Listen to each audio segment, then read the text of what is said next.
வணக்கம். இப்போ பார்த்தீங்கன்னா, மெஜாரிட்டி இல்லாமல் ஆட்சி அமைக்க உத்தரவு கொடுத்துட்டு அதுக்கப்புறம் ஆட்சி அமைக்க முடியாமல் கவுழ்ந்துருச்சுன்னா, இந்த ஆட்சியை கவுழ்ந்துருச்சுன்னா என்ன பண்ணுறது அப்படின்னு சொல்லி கவர்னர் சொல்லியிருக்காரு. ஆனால் கவர்னருக்கு இந்த வேலையெல்லாம் கிடையாது.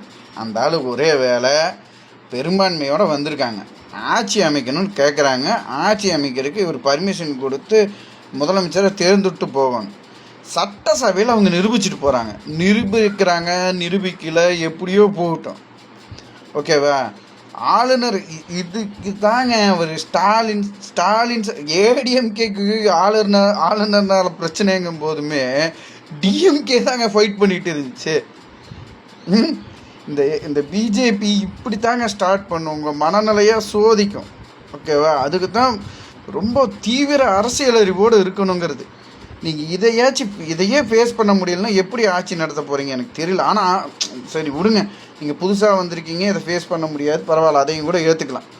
ஆனால் ஆளுநர் செய்கிறது ரொம்ப ரொம்ப ரொம்ப தப்புங்க. இதை செஞ்சுருக்கவே கூடாது.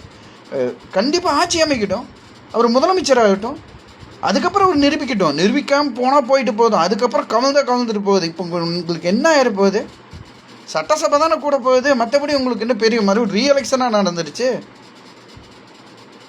ஆளுநர் செய்வது ரொம்ப ரொம்ப ரொம்ப ரொம்ப தப்பு. இது கண்டிக்கத்தக்கது.